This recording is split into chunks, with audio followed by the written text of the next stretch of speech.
And a very good evening to everyone for joining us tonight for a quick review of the Liverpool versus Man City game that happened this last weekend.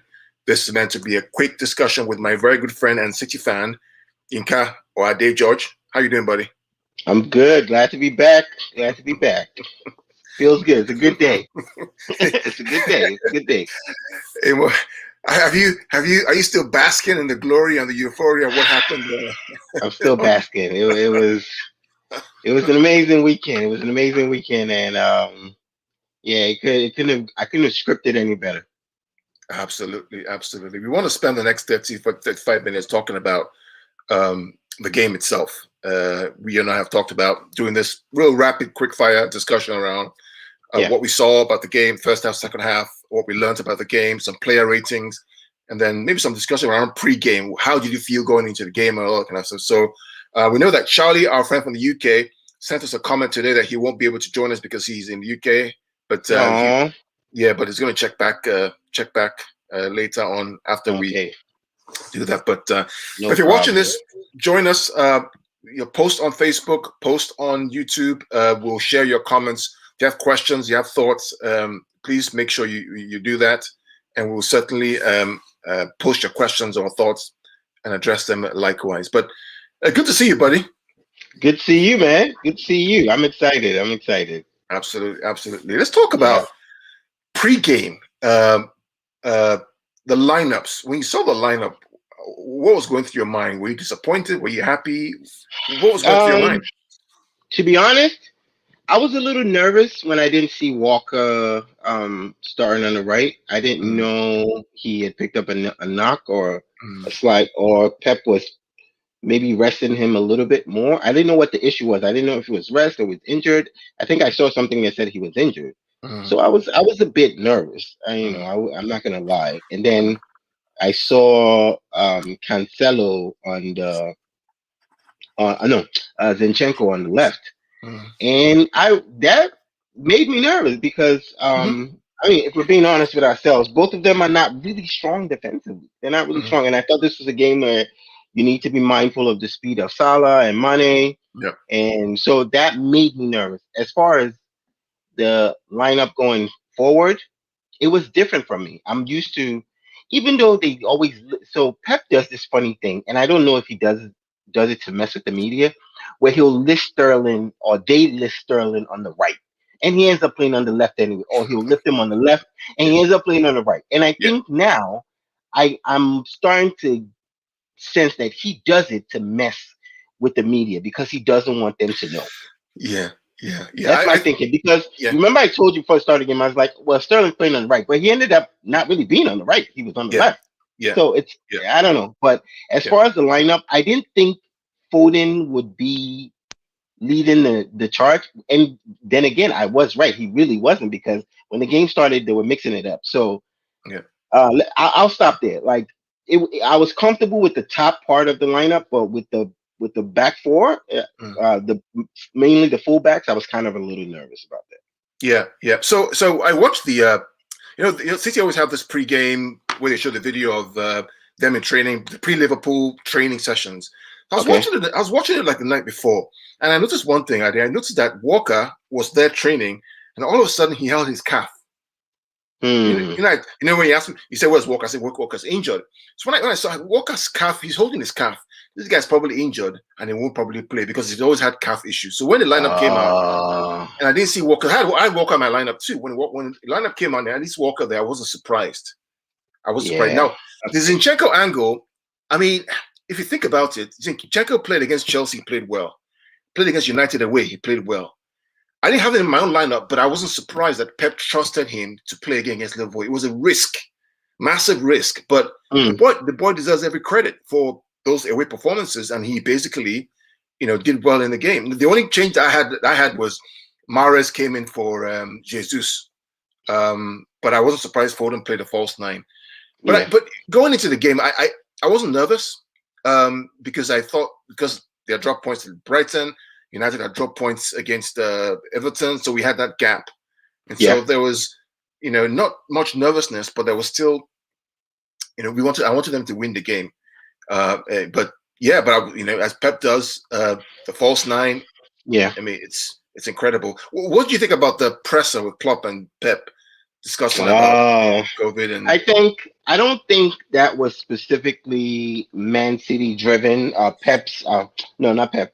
Liverpool Klopp's response. He's kind of, if you've been watching his post game with every match since they've been losing, he's kind of had an attitude when talking to reporters. So it wasn't specifically like he singled out Man City to respond like that, but he's been on edge, and it's it's understandable, but it's not acceptable. I don't know if that makes sense.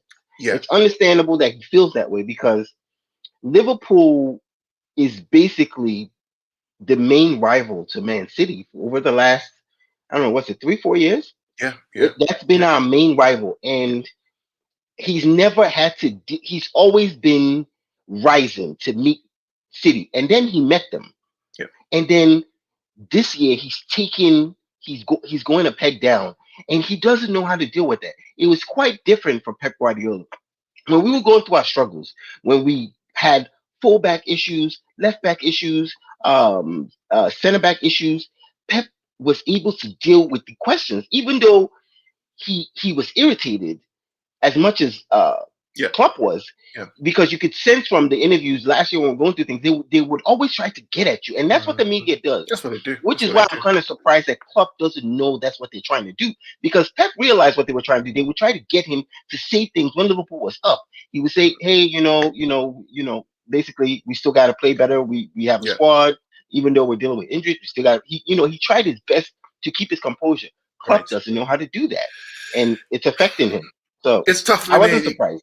Klopp has been traditionally is a bad loser. I mean, championship managers are bad losers anyway, right? Jose, Guardiola to himself. I think the only person who I know who loses games who doesn't have attitude is probably the Real Madrid guy. What's his name? Zidane. He seems to always smile at everything, which is amazing. Recently, Zidane too, he's gotten a little testy with reporters. I mean, he says most of the stuff in Spanish, so you have to kind of be able to translate it to understand his frustration. But he's a little frustrated about some of his things. This is my friend. This is my friend Karl Blundell. He's in England. He's an Everton fan. Says hello, Karl. And an incredible performance from City. Incredible switch from last year. A lot of people said he was too stubborn. He proved he's tactically flexible. Switched with a dynamic passing. Yeah, that's true. And Karl, up Everton. Everton did a fantastic job at Man United. So that's fine. You guys, if you guys button down the hatches, anything can happen this year. Even top 4, frankly. So we'll be definitely looking out for you guys. Hope not in the next game against City, but after that, yeah, definitely not. We'll back you up. But thanks for joining. Thanks for that comment. Yeah. So talking about fans, we have the Everton fan join us right now. Clearly, he wanted us to win, and they did their own part to give us a gap. Yeah. What was the view that you heard from your friends who are opposition fans, Chelsea United fans? Who do they want to win? Well, we have like friends when it comes to football, and funny enough, most of them I would say wanted City to win. There were a few of them that didn't really state their opinions, but I think deep down for them, it only makes sense if you're a Chelsea fan that you wanted to win.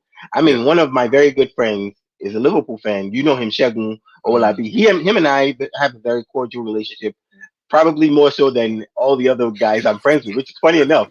We know our teams are our own main rivals, and so we look forward to those games, and we can really talk about it and analyze it. And his analysis was spot on, just like mine is. It was basically that, outside of those 2 mistakes that Alisson made, they were neck and neck.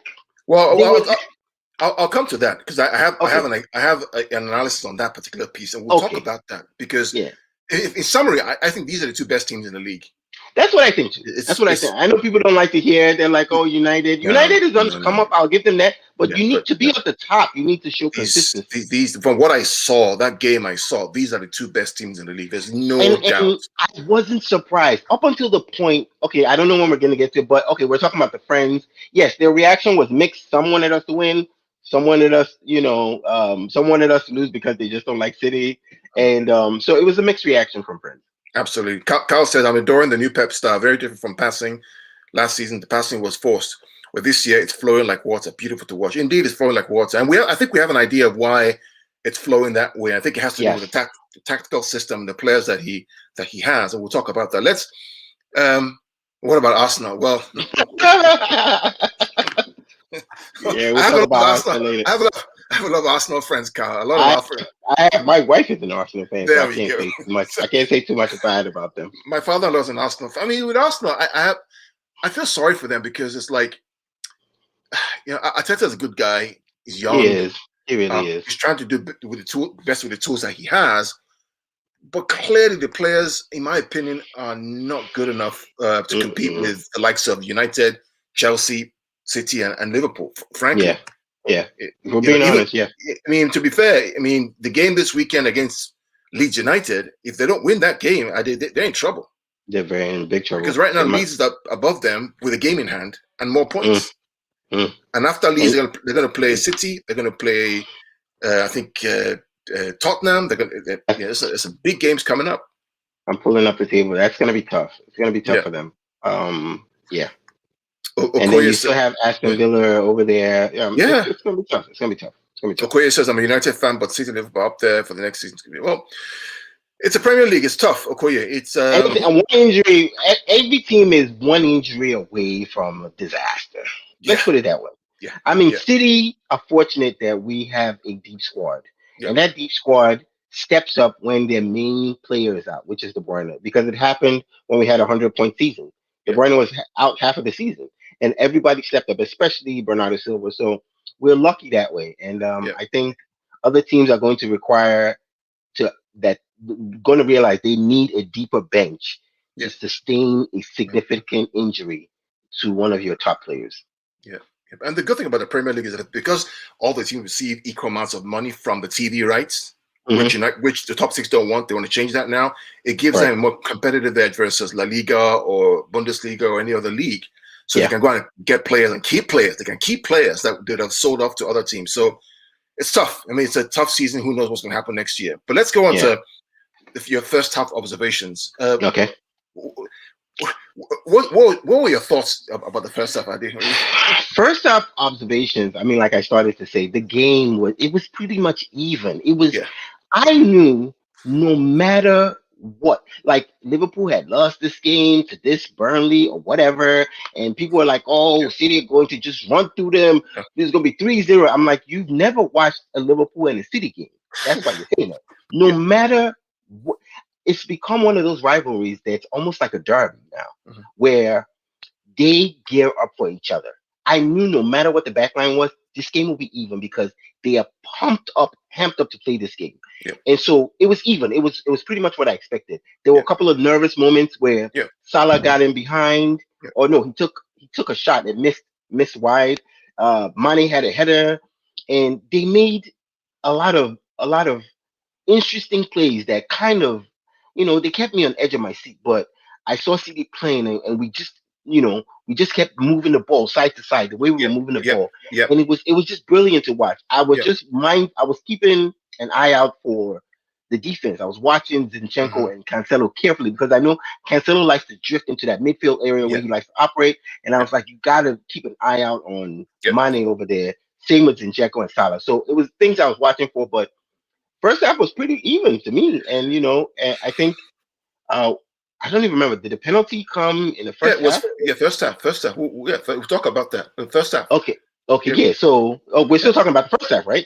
Yeah. So Sterling was giving Alexander-Arnold problems. Nightmares. I mean, it's one of those things where I'm starting to think Klopp needs to sit down and tell Alexander-Arnold, you are a defender first. Same thing is the kind of same conversations I want Pep to have with Cancelo. He's brilliant going forward.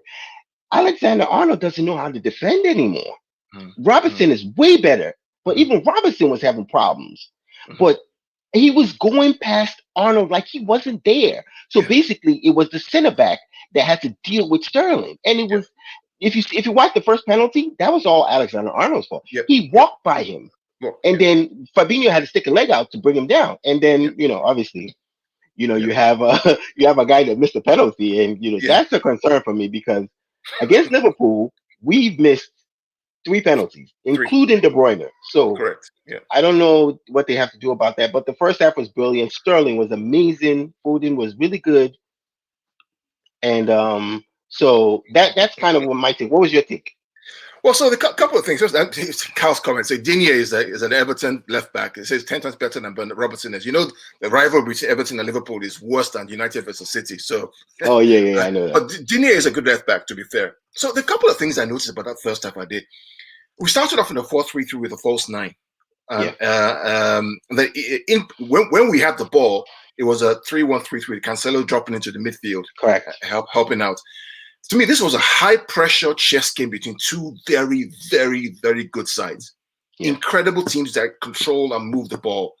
We were content to absorb pressure. We're trying to figure out what was Liverpool trying to do. We're content with sitting back, trying to pass the ball left, right, trying to absorb pressure. But we had problems, right, with Alexander-Arnold and Robertson hitting our fullbacks.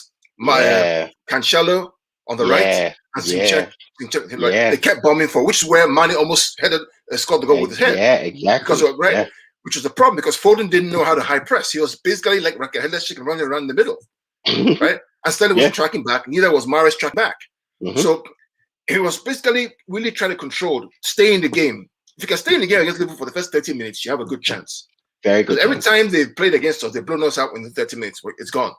Yeah, because both teams, you're right. Because both teams, they use up a lot of energy in the first 30 minutes. It's a lot of energy to do all that running and pressing, and then you're going to have to calm down a bit. And then that's where the real game, comes in. Yeah, you're absolutely right. So that was my first half. It was basically we're trying to control what's Liverpool trying to do. Let's see if we can control the ball. Don't give up any mistakes. Don't give up any chances. And then when the penalty happens, like, wow, that's Sterling just basically drifted past this guy. What's the name? Alexander-Arnold. I mean, just basically blew past him. Got the penalty. And Gunnar, I was like, Gunnar is a good penalty taker. Let him take the penalty. At least I felt somehow confident. I did too. And then boom, ball went over. I was like, wow. And then it's first half close. I thought the moment of the first half was Diaz and Zinchenko. The free kick. Zinchenko was laying down on the floor and he grabbed his head and moved him by his head into position to block a low ball that may come through from the free kick. I thought that was funny as well. He's such a leader. He's such a leader. That is a little bit about his leadership too. That he garners that much respect that he could do something like that. I mean, he's turning out to be the leader of that team. But the funny thing, what he did there was actually really smart, because he knew that there was an edge to the goalpost that was open. Mm-hmm. So let me move Ball's head, let me move Zinchenko's head outside of the wall so his head can block the ball and make sure he's there. Because he dragged his head across past the last person, who I think was Gundogan on the left-hand side. Yeah. He stuck his head out. So that would block anyone. It was weird. It was weird, but I really enjoyed that. Yeah, Karl says the first half was a sponge, in my opinion, from City, absorbing everything Pep knew. Liverpool's teams are only dangerous in the first half really this season. Second half, they struggle and become open to play, which is true. It was basically absorbing pressure, see what they're trying to do, and look for the moments to pass. Yeah. But I think it lays a great foundation for the second half. We talked about first half, we played a 4-3-3 with a false nine. Mm-hmm. Second half, Pep, and then Alexander and Robertson were basically bombing, giving our fullbacks problems. Yeah, balls in between. Second half, Pep changes things, and it's really, really important. It really changes things. He switches to a 4-4-2. Yeah, and plays Bernardo and Foden to press the fullbacks. Drop Sterling and Mahrez in the middle four to help our fullbacks, so that Robertson and Alexander couldn't counter again. Yeah, it changes the game. It really did. Changes the game completely. It really did, because it provided help for our two center backs, because they were helping out so much where those long balls that weren't working anymore. Liverpool likes to loft that ball over for Salah to run in and Mane to run. They couldn't work anymore because those guys were helping out. Yep. And then when we sprung forward, their fullbacks were missing. They had to play catch up.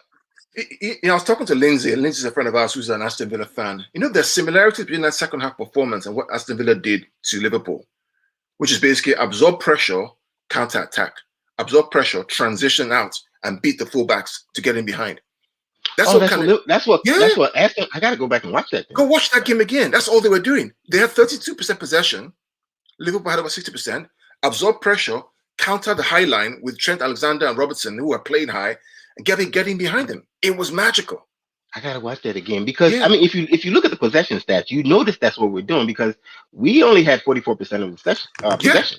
Yeah. Usually City has a higher number. So Right. Pep is doing something that I've always wanted for him. Like we don't always have to own the ball. We don't always have to own the ball. We can play a different style of game. We can do what all these other teams do. All I mean, some people do to the extreme, like Jose Mourinho, which we might talk about later.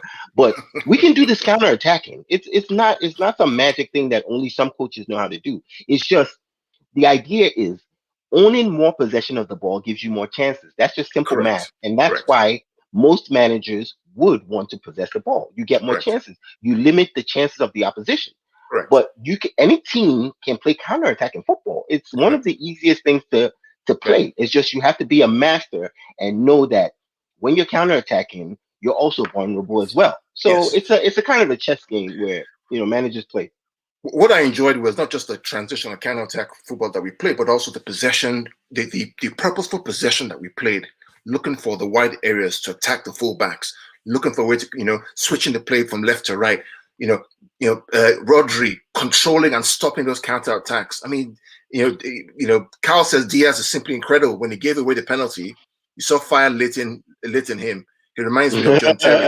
Yeah, he is a fiery character. Right, just so professional on the pitch. It was just magnificent to watch. Yeah, it didn't help that it's a foul. I'm not going to deny it's a foul, but my Salah sold that thing. Oh my goodness! Oh my goodness! The way he fell, you would have think he was going down from shrapnel from a bomb. The way he just flew his arms out like, oh, you killed me. Oh, I was just like, come on. He grabbed him. I get it. But Salah, man, he does that so much. It's annoying, but it's a foul. Karl says that. Did you see James Rodriguez goal versus Man United? On, that goal was brilliant. He froze the goalkeeper and swung that ball with his left foot no goalkeeper is catching that. That goal was so brilliant, and it wasn't talked about that much. He shot it to the left of the goalkeeper. Yeah. Oh my! I love that goal so much. It was brilliant. So, sorry, I just want to tell Karl.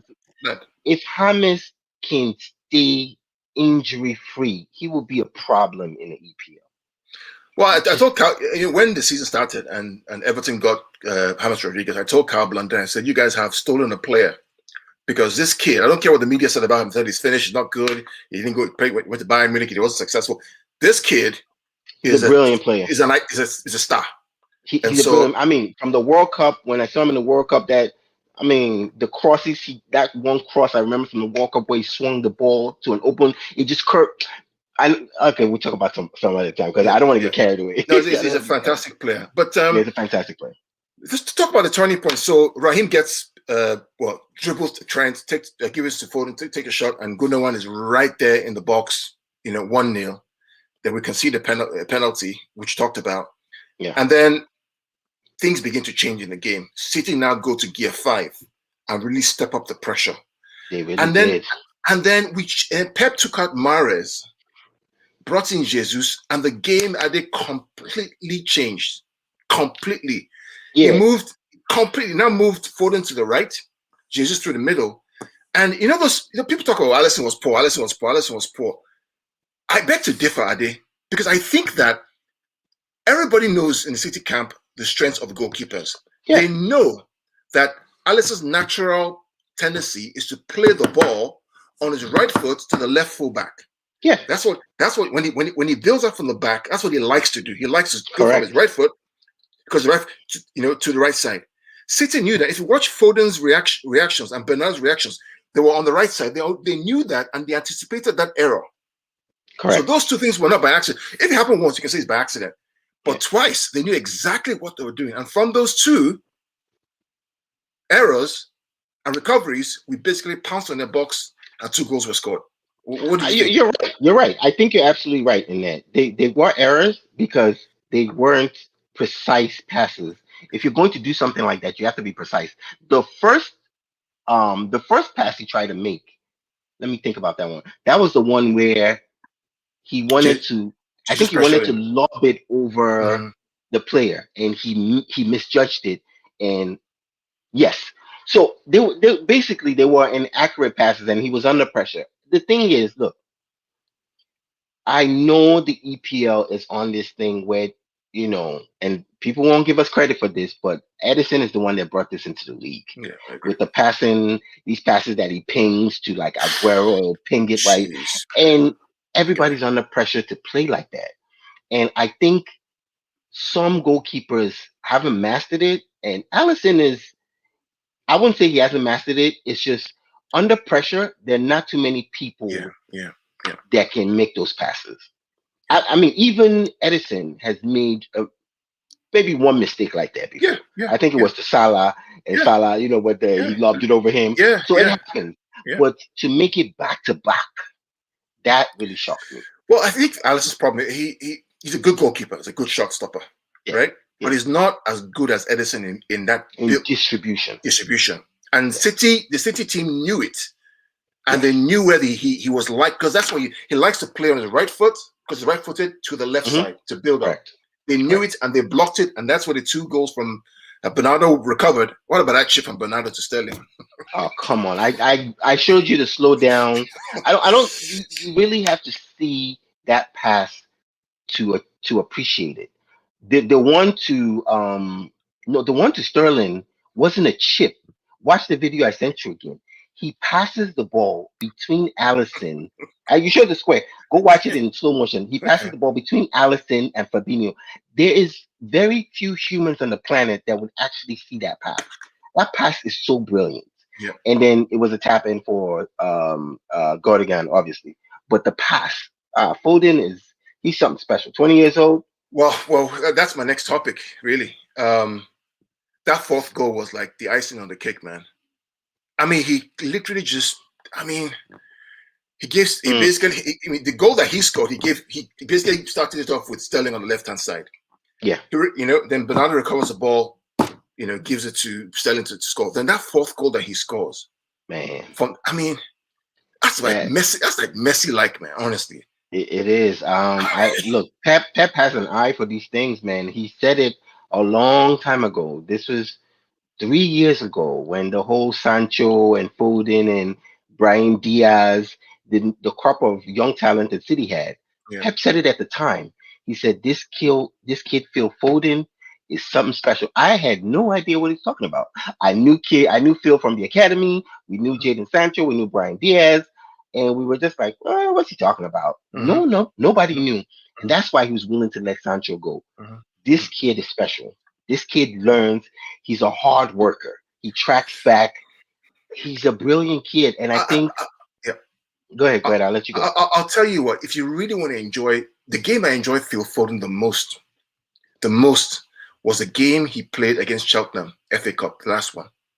Oh my God, Mm, go watch it again. Oh, the guy was. I mean, he was just gliding over the whole pitch, just connecting passes left and right. Go watch it again. Watch it it's again. not. It's like he's not Oh, even running at full speed when he does it. it's It's like just I mean, like it's it's just gliding. just gliding around, Did you connecting. see the foul where Fabinho grabbed him, where he went around Fabinho and he was about to break through?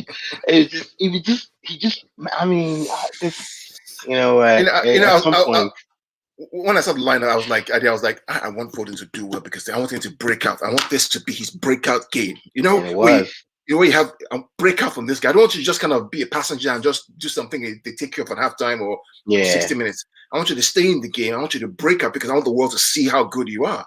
just And brilliant. Just boy, he didn't brilliant. disappoint. So, any other thoughts on the second half? I mean, what's there to say? I think second half, we kind of we were like a boxer just picking our shots. Yeah, When a boxer is yeah, he has worn you down, yeah, and then now he's just picking the shots. It's like yeah, the ribs, the yeah, ribs. He's working the body, headshots.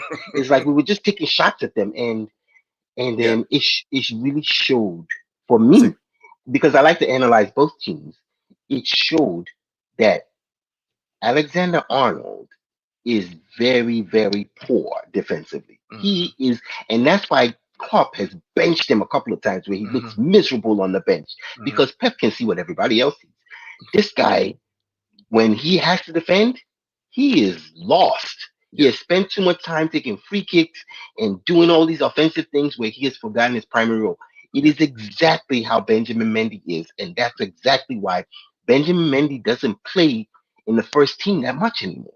This is exactly what happened to Mendy.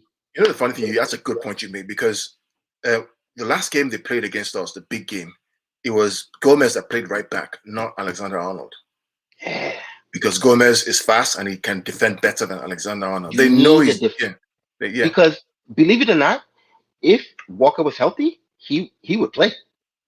He would play. They will bring Cancelo in maybe in the second half, but he would start off with Walker because you got to respect the other team's offense, and that's why Walker would have played. I think Cancelo offers us something that Walker can't, right? That midfield. We do player ratings now. We'll talk about. We can talk about it now. You're right. Yeah. I'm not denying it.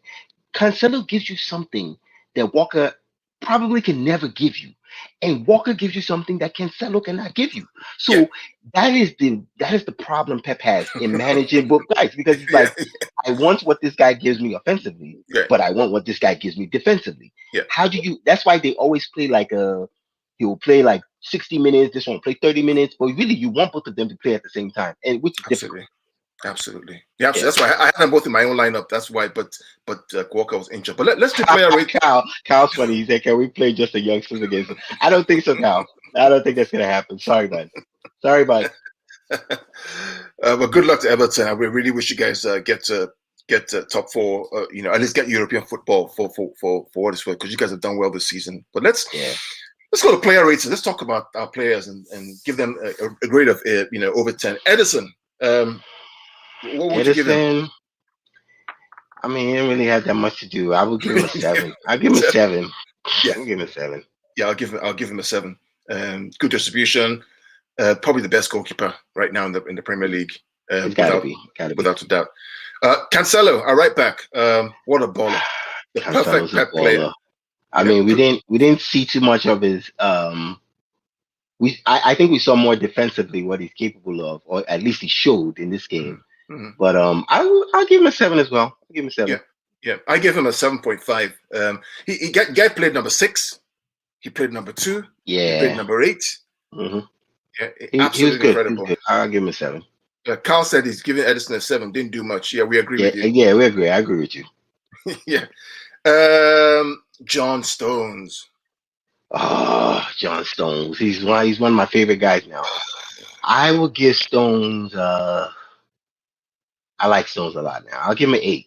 Yeah, I give him an 8. I give him a 9 because of the way he was playing. He didn't make one error.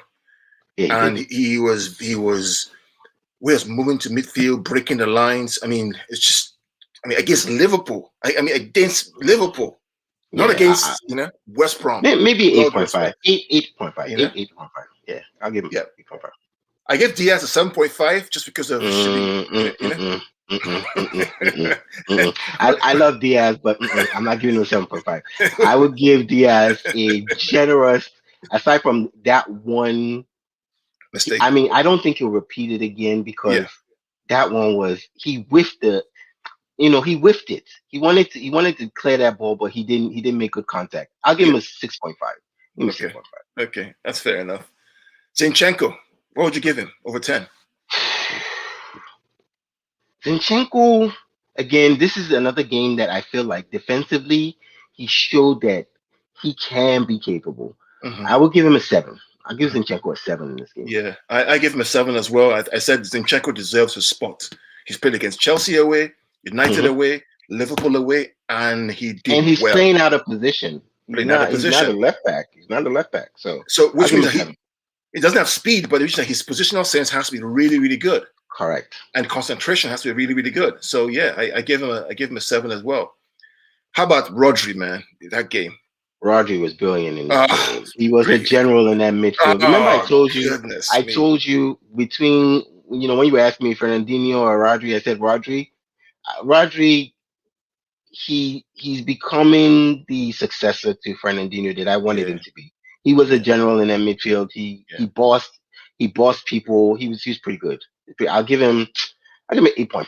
I give Rodri 8.5. I gave Rodri a 9 because I just thought he didn't make a Man, you just handing out 9s like they no, freebies.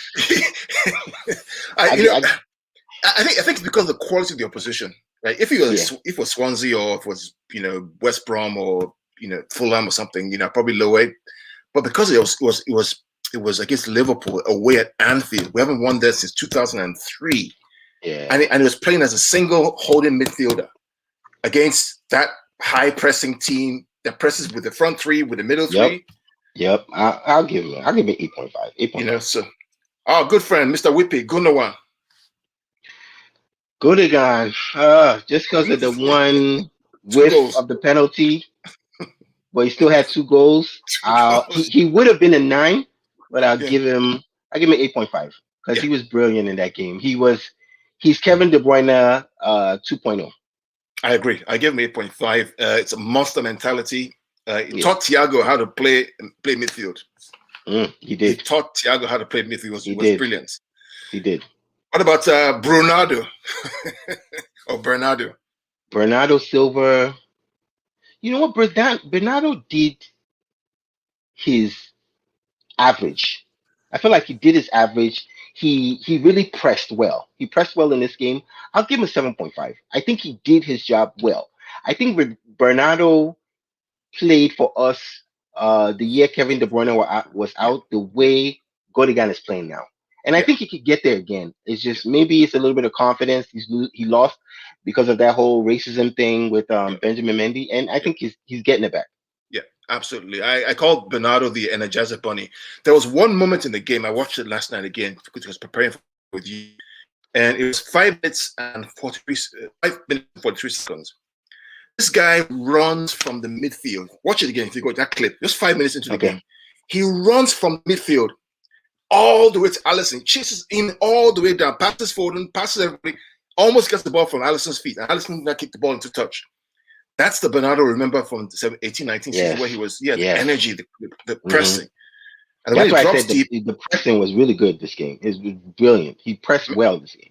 Remember when he gave, I think it was Firmino, passed the ball through his legs. One moment. Goodness me. I gave him an 8 for his performance. Yeah. How about our captain, Sterling?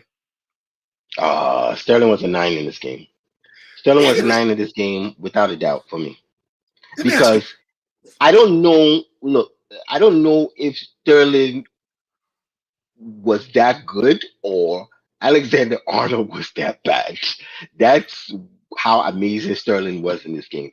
I wish Sterling was this way all the time because he has a bit of an issue with Wan-Bissaka is a brilliant right back, and Sterling has issues with him. If Sterling can play the way he played this game against Wan-Bissaka, we wouldn't have any problem with United.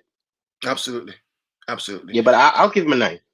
I thought that Sterling's, because he wore the captain's armband, he seemed to bask in that responsibility. Yeah. He was almost like, like a Kevin kind of performance, right? On that left side, where he was dribbling past people, he was controlling the game, he was passing, he was communicating. Really great to see. I give him an 8.5 over 10 for that. Me actually giving him a 9 because he scored a goal as well. What about Riyad Mahrez? What do you think of Riyad? I mean, I'll give him a 6.5. Yeah, I think Riyad was he did enough, but I think he could have done more. I give him a 6.5.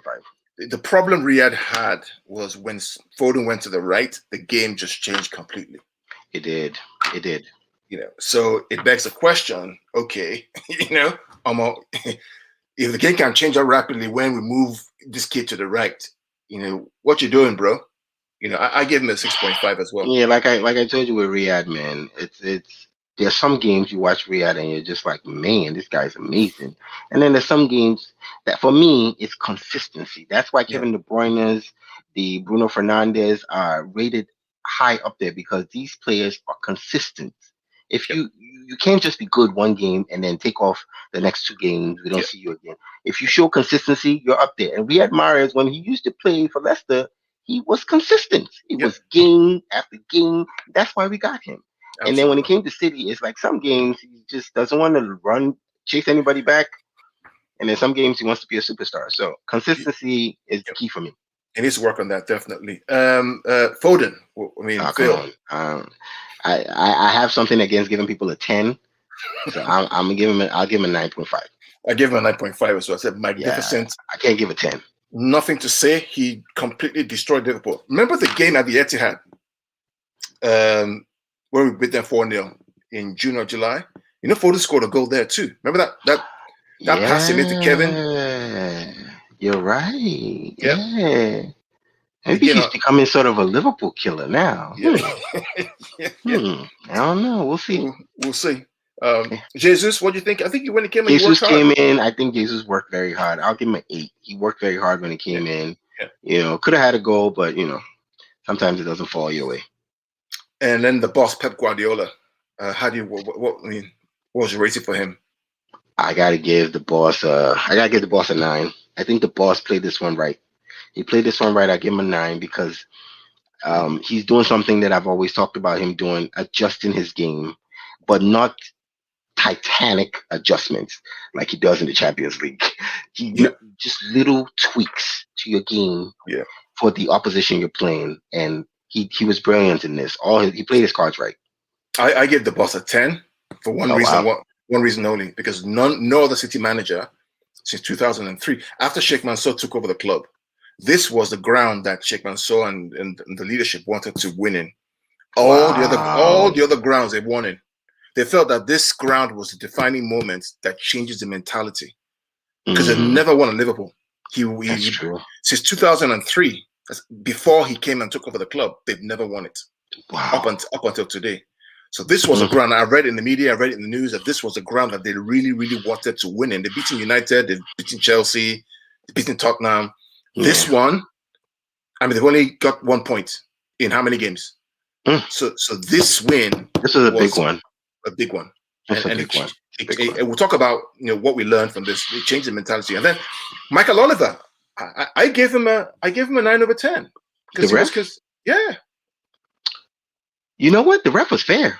The ref was fair. I mean, the foul on Sterling was a foul. And the foul on Salah, as much as I don't like it because he's a diver, is a foul. Yeah. He let them play. He let the cards didn't really affect the game. He let the players play. And he was invisible. He was invisible. Yeah, you know what? That's the key word. That's the key word. Invisible. Yeah. Yes, he let them play. He let them play, and nobody was out there doing crazy tackles. Yeah. So there was none of those to worry about. So he let them play. He breathed a brilliant game. Yeah, I mean, I'm not a fan of him, but this game, I give him a 9 over 10. I thought he was consistent and he was invisible. So kudos to Michael Oliver for a fine game. So let's wrap up. So what did we learn from this game that we watched on Sunday? I learned that Pep can adjust. Pep can adjust his game, and I mean, we can't look past the elephant in the room. The elephant in the room is our defense is allowing players to play naturally now. Not so much worry about what's going on in the center of our defense. There's a bit of confidence now, a great deal of confidence, with Edison back there. So I learned that Pep can make tweaks to his game, because I looked at the possession stats after the game, and I actually didn't believe it at first. I was like, wait, they own the ball 56% of the time? It didn't seem like it watching the game. Yeah. But that shows that Pep can adjust his game. He's a big proponent of, possession football and blah, blah, blah. And everybody says tiki-taka. He didn't possess the ball this game, and he won. So the game showed me that Pep can adjust his game, and that if we have confidence in our center backs, we can push forward naturally and just be natural. Absolutely. And this is, you're absolutely right. Those are really insightful observations about what you learned. And what I learned is also piggybacking on that is these are the two best teams in the league. Frankly, forget about the table.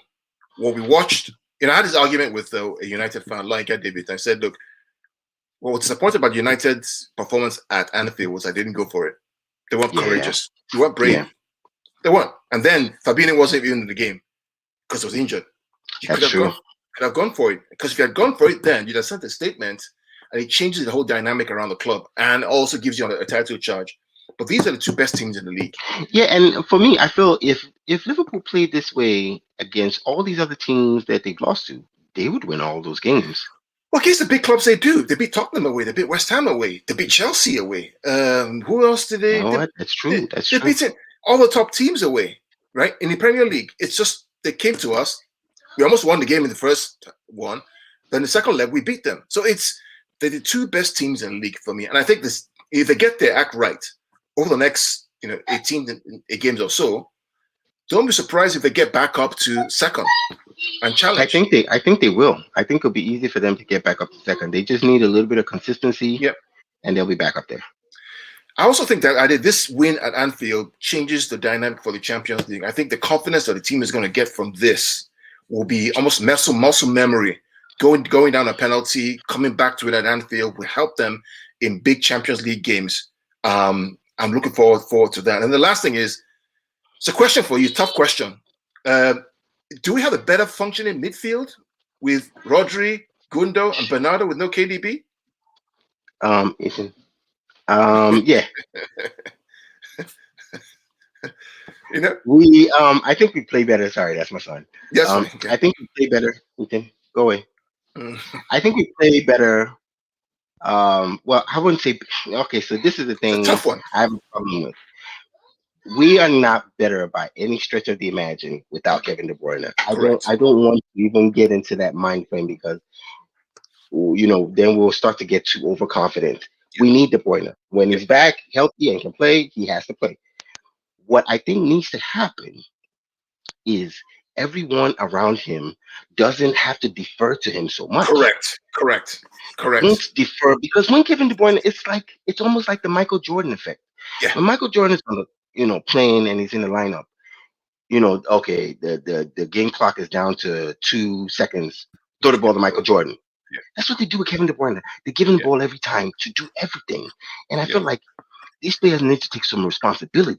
Even when he's in the game, demand the ball from him. Yeah. If you're Phil Foden, get the ball from De Bruyne. If you're Bernardo Silva, get the ball from him. You press, make the move. Maybe you should be passing to him for him to score. Yeah. I think the mentality needs to change when Kevin De Bruyne is in the game, and we will be a complete team then. Because now it's, the main man is back. Give him the ball, let him do what he does, cross the ball in, which kind of is now a little bit predictable. When Kevin De Bruyne gets the ball, he's an unselfish guy. He's looking to whip that ball in. So you kind of know how to defend it. But if everyone is playing their game, you don't know what to expect anymore. The word I have here is deference. I think when he gets in, they defer to him. It's like the Messi effect, or the Jordan effect, or the Ronaldo effect, where, okay, Messi's here at Barcelona, he's going to do everything for us. And when he's not there, they struggle. But for us, because we have so many quality players, they all step up and raise their game. If you're right, if they all raise their game with Kevin there as well, oh my goodness, we'll be unstoppable. We'll be unstoppable if everybody raised the game to. It's like almost the Real Madrid team when Ronaldo was at his prime, where my guy on the left, one of my favorite left backs, I forget his name, the Brazilian. Marcelo, you had all these guys, Ramos in their prime. Everybody's level was here. That's why they were able to win the Champions League back-to-back 3 times. Yeah. Because everybody was here with Ronaldo. We can get there, but we just need a little bit of confidence to say, hey, play your game. And that's why Pep keeps saying this all the time. He says, Phil Foden does not have to be Kevin De Bruyne. I tell Phil Foden all the time, you're not Kevin De Bruyne. You are Phil Foden. If Phil Foden is Phil Foden, Kevin De Bruyne is Kevin De Bruyne, Bernardo is Bernardo. Jeez. Man, the sky's the limit. So we'll see what happens in the Champions League. We need some consistency in the Champions League. I agree with you. So, Karl says when KDB is playing, he's really a frustrating player. You need 4 or 5 players to mark him, which creates space and time for other players. Yeah, absolutely. It's true.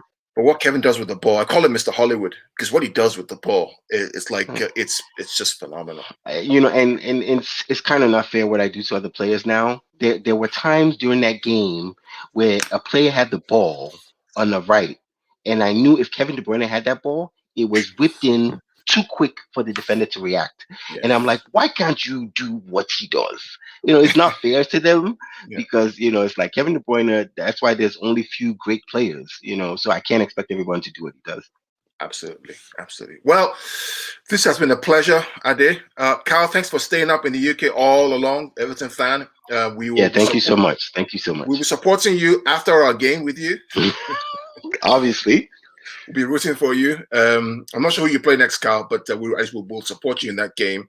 And we hope that you guys rise up to challenge for top 4, or at least, the top 6 or Europa League. So apart from that, are there any final thoughts before we wrap up? We didn't talk about it. We didn't talk about the next game we have. The next game against Swansea. Is no. Swansea. We're gonna play mostly kids against them. Mourinho. Hopefully we beat them. I hope so. Mourinho. This is the guy. That is another guy that has been under Pep's skin for a long time now, and Pep has really found it hard to tackle him. Spurs are going to play such a defensive game after seeing what we did with Liverpool. Is going to frustrate our guys, and I just hope we don't break down. That's what I'm thinking here. I mean, the only thing, the reason why I'm hopeful is we didn't have Stones and Diaz in the first leg. Yeah, I think our players now are more patient and they will wait for the right opportunity and take their chances. So before, I think against Tottenham, we played Jesus, who was missing chances, and I think now with Foden, with Bernardo, with Gundogan, it's probably going to play a false nine again. The movement is going to really break that team down. They may score a goal, but I think we can get over the hump. Yeah, we know what they're going to do. This is the thing, and this is where Pep needs to use some of that adjustment skills I said he has. We know what they're going to do, and they don't hide what they're going to do. Yep. It's absorb the pressure, it's almost kind of how we were a little bit against Liverpool, except we also play offense. But they just do this, what they do constantly. They just absorb a ton of pressure, and they lull you into this false sense of security where your back line is so high, your fullbacks are pushed up, and before you know it, one of the fastest guy on the field breaks out, Son, and he's getting a pass from Harry Kane, and you're not going to catch Son in a full sprint. I don't care what fullback or what center back you are. It's hard to catch that guy, and that's how they score these easy goals. And then you're chasing the game after that. The only difference is that because they're 8th or 6th now in the league, they need points. So 1 point won't do them. It doesn't. Josie, you see what that's the thing. Against any other manager, what you're saying makes sense. Any other manager, it makes sense. Josie does not care. Jose is not going to go out and chase any game for nothing. He knows once the story after the game is I beat Pep again, that's good enough for me. It doesn't matter. He's not going to chase and you'll see. He's not chasing anything. He's going to defend and they're going to counter. That's it. It's end of story. You'll see. I'm looking forward to the game because I think it'll tell us more than tell us not much as Liverpool game, but it'll tell us more about the character of our team and what we're willing to do and not do. So I'm really looking forward to it. I am too. The good thing is we have 5 points ahead with the game in hand. Yeah. 10 points ahead of Liverpool with the game in hand. I think we're 14 or 15 points ahead of Chelsea or 16 points ahead of Chelsea with the game in hand. Yeah, I don't remember. I know we're up a lot. I would love to beat Jose Mourinho though. I really would. No, I think they can do. I think they'll do it. I hope so. They'll do it. I hope so as well. Cool. Anyway, that's it for tonight. You've been watching Pitch Points with Ade and I talking about our club that we love, Man City. And it's been a great January. It's been a great February. The team has come back from the dead. We always have faith in the club. And hopefully this time, by the end of February, we'll be talking about how we wrap up the season and do well in the Champions League. So Champions League, glad back. Yeah. So till then, everybody, onwards and upwards and up the Blues. Thank you, guys.